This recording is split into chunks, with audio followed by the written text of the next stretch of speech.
What's up, everybody? Welcome back to Madden 2005. We're here in essentially the last or second to last week of the season, taking a look at the AFC West standings. The Chiefs currently sit at the top at 9-5, with the Chargers at 8-6, and us at 7-7. So I think theoretically, because I'm pretty sure we beat we beat the Chiefs earlier in the year. So if we are to win out our last two games, the Chiefs lose their last two games, and the Chargers don't win or lose another game, I believe, or no, they'd have to lose both games, I think. If they lose both games as well, I think we could still win the AFC West. I think that's what it would take. I think if we win today and finish 9-7 after beating Jacksonville in Week 17, the Chiefs lose their next game after this, and the Chargers lose both of their games and finish 8-8. I think that's the only way that we could win the AFC West, I believe. So wildcard chances are still probably a little bit more prominent, a little bit more possible. Once again, we will look at the standings at the end of this game, and we will see a little bit more officially, but I think that's where playoff chances and stuff sort of sit right now. So the division is still on the table barely. It's like hanging off of the table, but it's there. So the Chiefs aren't necessarily, they control their own destiny. All they need to do is win today, and I think they will essentially clinch it. I think if they get to that 10-win mark, no one else will be able to come up. I think the Chargers could if they won out, but given the division series between the two of them, or the season series between the Chiefs and Chargers, it might not matter. It might not be possible for San Diego to get back into the driver's seat. But we're going to get into this game now. It's a very important game against the Chiefs here as Gannon drops back. Hit as he throws, but it's going to be caught. And now cutting upfield is, I believe, Jerry Rice, who makes the catch and gets upfield here for a nice little gain to get us deep into Chief territory. So at about the 30 now, Gannon drops back again here, fires one off to the same side of the field, and it is caught, this time by Tim Brown, for another first down to get us inside the red zone. And so very quickly how things move. But negative play here, 2nd and 12. Gannon drops back, throws to the other side of the field. Now this time, I believe that might have been to Teo Johnson. And it was the tight end who makes the catch here, breaks the tackle, and cuts upfield to get inside the 5. But now fast forward to a 3rd and goals. The Chiefs defense trying to keep us out of the end zone. We're going to hand off to Justin Fargas, and he gets absolutely leveled, man. Absolutely flattened. That play had a little bit of had some hope there for a second, but yeah, Justin Fargas just the space completely vanished before our very eyes. And now Janikowski's going to have to tack on 3 points here to cap off this drive, and he does just that. So 3-0 is now the score. The Chiefs have to give the ball back here, struggling on offense. Now we're going to hand this one off to Fargas again. This time he's got some open space here, but he's going to fumble the football at about the 21-yard line. The Chiefs are going to land on top of it. So a turnover from Justin Fargas early in this game here, but North Turner thinks something else happened. So he's going to throw the red hanky on the field, and we're going to get another look at this, and let's see here if we can tell. And very clearly, yeah, the ball was out once he hit the ground here. The ground's going to cause this fumble. I think he might have even been down for like a solid, half of a second here before that ball really jostled loose. He's got the hand down, and yeah, I don't know. Whenever you see the camera jolt like that, that's when the ball comes out. So, but I think he's going to be down here, and the ref is going to probably agree with me, and he is. So the play is going to get reversed. We're going to get the ball back here at about the 22-yard line. So we're going to hand off to Fargas again. We're going to put the ball back in his hands, the trust back in his hands, and he picks up the first down for us and manages to hold on to it in the process. So cut to a 2nd and goal now for the Raiders. Gannon's going to drop back. Quick release into the end zone, and it is caught for a touchdown. Maybe we can get another angler. It's Teo Johnson, the tight end, who catches this one. So I can't remember the last time we watched a Teo Johnson receiving touchdown like that. I can't remember. But it's probably been more recent than I think. But still, on a 3rd and 7 for the Chiefs now. And now finally Kansas City's going to start answering back here with some offense of their own, as it was Tony Gonzalez here who gets a nice pickup for the Raiders. And I keep forgetting to look, guys, that Charles Woodson, I think, is out for a substantial amount of time, potentially at the end of the season. And that 23 who we have, I think I have him wrote down somewhere. I think he's like the 3rd or 4th DB on the roster, but he's kind of been taking over that spot for him. And that's where the production kind of is, or rather isn't, on that part of the field here. But Kansas City's continuing to move the ball here on offense, and Trent Green now drops back, floats one to the corner of the end zone here, and just barely keeping both feet in. You could probably take a closer look at that one upon review, but they're going to say that he was in, so we're just going to roll with that one. And now Kansas City finally answers back 7-10. And now once again on offense past midfield, Kansas City's rolling once again, and another close catch along the sideline, but they're going to say that Johnny Morton was in, and so we'll roll with it here. So 1st and 10 for Kansas City. Trent Green going to try and go through the air again, and why not? It keeps working as he lasers this one across the middle, and that time it is to Eddie Kennison, who hauls that one in here. So cut to a 3rd and goal. Our defense trying to keep Kansas City out of the end zone, and they successfully managed to do it, as I think it's Perella who was able to get back in the backfield here and lay some lumber down to stop Priest Holmes from getting into the end zone. So Morton's going to have to come out here and try and cap this one off for Kansas City, and he does. So Kansas City finally matches our 10-point lead to start the game, and now we are tied here at 10 apiece with just 3 minutes left in the second quarter.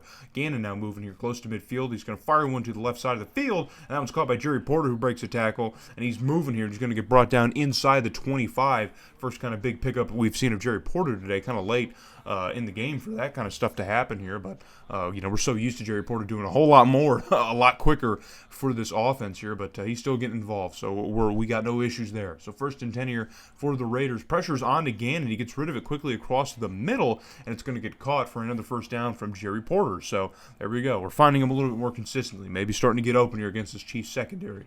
So on a 3rd and goal now, Gannon pump fakes here. He's going to have to dump it off in the flat anyway to Zach Crockett. I don't think there's anyone else even probably running a route, but Zach Crockett has nowhere to go, and he's going to get brought down shy of the goal line. So that's going to bring up 4th down. Could potentially go for it here, but around the 2-minute warning, we're just going to play it safe here, send out Janikowski to take a 3-point lead over to the Chiefs, and we do just that. So 13-10 is now going to be your score. Just a little under 2 minutes left to play, so Kansas City could still very much add some points here before the half is over. That's what they're going to try and do. So Trent Green drops back here, fires one across the middle of the field, and that one's going to be caught. And now Kansas City going to run with a little bit of tempo here. They have plenty of time to take their time, but they want to score as quickly as possible. So Trent Green now lining up from about the 48, gets hit as he throws, but it is caught for another Chiefs completion. And now they're going to continue to move again with some tempo, with some speed here, some deliberate speed as we get down to about a minute and a half left in the first half. So 1st and 10, Green dropping back again here. This time a very clean pocket, unloads across the middle once again, and it's caught for another first down, I believe by Eddie Kennison again. And so another first down. The Chiefs are just moving here very, very easy. Raiders defense cannot seem to keep the pace here. So 1st and 10 for the Chiefs. Trent Green dropping back again here. Fires one across the middle again, this time a lot deeper downfield, and it's Eddie Kennison again inside the 5. And so now with a minute 11 left to go, you'd think that a timeout might be called here, maybe get a goal line package out there, maybe work a little bit better, but nope, the Chiefs are just going to keep going. And Trent Green's going to flip this one out quickly here, this time to Johnny Morton, who's going to catch it, but he's going to get brought out of bounds, and that will at least stop the clock so that everyone can catch their breath here. But with 59 seconds on a 3rd and goal here on the 1-yard line, and Trent Green's still going to try and throw for it, and why not, man, when you got Eddie Kennison sitting right there along the chalk. And yeah, that's going to be a touchdown for the Chiefs, man. So after a very eventful drive, very fast-paced moving drive, Kansas City takes a 4-point lead, and we have a 3-and-out. So Kansas City gets the ball back again with just under 30 seconds left to go, and Trent Green's not done. He's going to air this one out here to Eddie Kennison again along the sideline for a massive pickup. So 1st and 10 for the Chiefs, just 12 seconds left to go, and they're at about the 15-yard line. Trent Green's going to throw it again, and this time it's Johnny Morton who's going to get brought down at about the 6-yard line. He's going to be shy of the first down marker, but Kansas City's going to blow a timeout here. With 7 seconds, they're just going to bring on Morton Anderson, I believe, who's still kicking for the Chiefs. They're going to bring him out here to just knock off this drive and take a 7-point lead over us. And they do just that. So we wouldn't have much time. There'd be about 4 seconds after the kickoff or before the kickoff, and we would take it into the locker room. So Kansas City already starting with the ball here in the second half. Eddie Kennison once again getting free, getting loose here. And that secondary defense for our defense is just starting to really kind of deteriorate at this point in the season, man. It's really struggling to keep up against some of these offenses. But Priest Holmes is going to get absolutely denied trying to get to the first down marker. And we haven't seen a lot of Priest Holmes, man. So it's very shocking that we have a team that's kind of outthrowing us, or at least keeping the pace with us through the air, and really cannot outrun us. A lot of teams have been able to outrun us, especially teams with worse backfields than Kansas City has. They still have Larry Johnson and Priest Holmes, and they can't really figure much out from either angle. So, but now they're going to move once again, or we're going to move now on offense. And now Chris Cole gets us a nice little pickup here at a 2nd and 3. Last play of the third quarter, Gannon drops back here, fires it off to Chris Cole on the very next play here. That's going to get us into the end zone for a touchdown, and we finally answer back to Kansas City here after kind of going stagnant for a little bit on offense. So now 20-23, is the score. And, not very eventful third quarter, I guess, but we do at least get ourselves back into the game. We're not falling behind. So we have the ball once again to start the fourth quarter, and Rich Gannon's going to drop this one off to Tim Brown, who's going to catch it for a first down, and we are going to continue our drive moving on the ground here. So 1st and 10, plenty of time left in this quarter. Pressure's in the backfield as soon as the ball is snapped, but Justin Fargas gets loose, breaks a tackle, breaks another tackle, and falls forward into the end zone for another Raiders touchdown. So look at that, man. They had men in the backfield the second that ball was snapped, but Fargas, man, just enough speed to get loose into some open space, and it works out well. So 27-23 is now the score. We once again retake the lead over the Chiefs here, and Trent Green finds Joey Morton, but he's going to be brought down well short of the line to gain here. He has to come back for that catch. But Kansas City's going to go for a fourth down at their own 49. It's going to be a pitch to Priest Holmes. And once again, Priest Holmes is denied. He cannot get to the first down marker. So that's going to be a turnover on downs in plus territory here for the Raiders. We're going to get the ball here. It's right about midfield, but we're still technically, at the Chiefs' 49. So on a 3rd and 10, we're just going to hand this one off to Justin Fargas, try and pick up some yardage back here, and he can't really get much of anything. So it's going to be a fourth down. We're outside of Janikowski's range, just barely. So we're going to have to punt that back. So that was a huge opportunity to really kind of bust this lead open, and we couldn't do it. So now Kansas City with a 3rd down, and Trent Green, huge deep bomb downfield, and this time it's going to be Dante Hall, who we haven't seen much of all game, and it's a huge passing play for the Chiefs, man. That's like a 80-something yard touchdown for Kansas City off of that very odd exchanging of drives. Kansas City taking a really risky call here that could have potentially buried them in this game, but now they're leading once again by 3 points. So we are back on the run, or chasing the Chiefs once again in this ball game.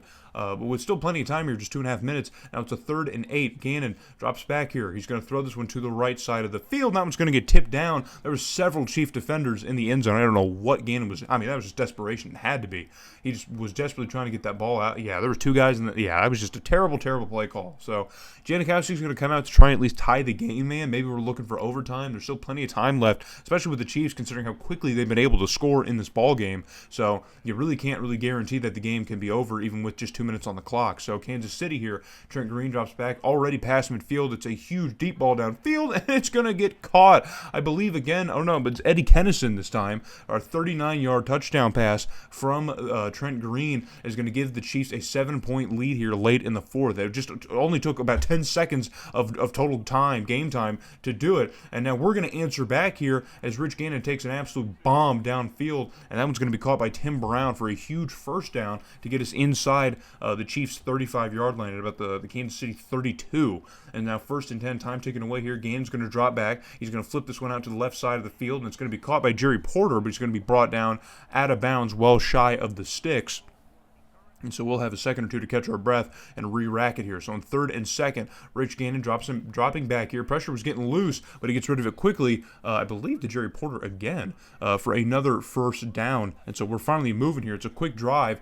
Time's getting closer to a minute here. We've got to be smart about our time here because we might just be playing for overtime if we're not careful. And Chris Cole can't hold on to the football as he gets beamed in the chest. So 2nd and 10 now. Gannon dropping back. Flips one out into the flat for a check down, and it is going to be caught, I believe, by Zach Crockett, but he's going to get flattened the second he catches it. So they're going to run the hurry up here on a 3rd down, 3rd and 10. Just under a minute left to go here. Time ticking away, 55 seconds. Gannon stands firm in the pocket, unloads across the middle of the field, and it's going to get caught. It's going to be caught. I believe it's Jerry Rice who makes that catch.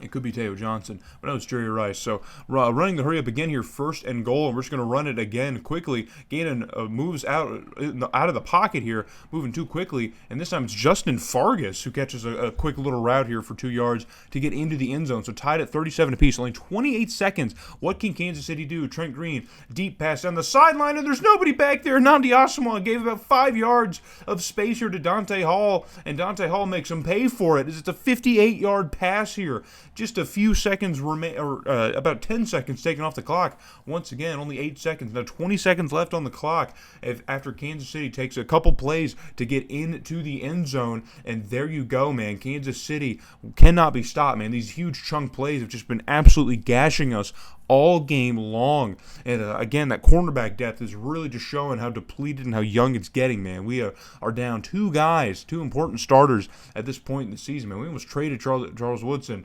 and would have put us in a bad spot here. But we're going to try and answer back, and Rich Gannon finds Chris Cole deep downfield, and that's going to get us deep, at least in field goal range, but we need a touchdown now. So Gannon drops back here, fires one, and it's going to be intercepted. No! Gannon, no! He had played so great. We haven't seen a turnover from him. We had that early fumble that was called back, but finally, man, it had to happen at some point. A Rich Gannon trademark interception happens late in the ball game to ice the game for Kansas City, and that's effectively going to end our season, guys. That's really kind of going to be it, because now we fall to 7-8 on the year, and I don't think 8-8, despite how mid the AFC is this year, especially in the playoff table, I don't think 8-8 is going to be able to get us into a playoff spot, especially considering that we're already at the bottom of a pack of 7-win teams, so losing another game pretty much just guarantees that we're kind of out of it. So, and I think just as long as one of the two teams that's in the wildcard picture, like the Colts or the Ravens, as long as they win another game, I think that effectively kind of knocks us out, regardless what happens with teams like the Texans, Jets, and the Jaguars, who kind of sit in that same 7-win mix with us. So that's effectively kind of going to be it. So 500 yards again for Rich Gannon, man. Pro Bowl selection, probably the best season of a quarterback period. I think we did that. That does get flashed up, and we'll mention that when we look over the stats in the offseason video. But Justin Vargas doesn't even have that terrible of a game, man. We have 3 receivers with over 100 yards receiving, and we find a way to lose. And also, none of those guys had a touchdown, which is just gross. Just a very gross thing to note about that receiving performance here. So very unfortunate, very, very much unfortunate for us, man. A very lackluster end of the season, man. I feel like more could have been achieved, man. There's a lot of close games on the schedule that obviously could have went a bunch of different ways that could have benefited us and helped us. But looking here at the playoff standings now, the Bengals still holding on to your top seed at 10-5. The Titans still leading the South at 10-5 and the 2 seed. The Chiefs clinched the West here at 10-5. The Colts still listed as the 4, but I think they would be the 5th. The Dolphins are the 4 seed at 9-6, winning the East, and then the Ravens are that 6th seed. So the Chargers are really the only team kind of sitting on the outside with a chance to maybe get in with something's going their way here. But the Patriots, Jets, Texans, and Jags all sitting in front of us at 7-8 now, and we drop all the way down to 12. So we might even get a better draft pick now, even still having a 500 season. So I mean, that's crazy to think about. But we do sim the last game of the year against the Jags. We do win, so we actually do manage to avoid a losing season and finish 8-8. So in the next video, we're going to cover our off season. We're going to move into that. I left the schedule blank just so, didn't want to spoil it. But in the next video, man, we're going to go over the offseason, try and fix this whole mess, man.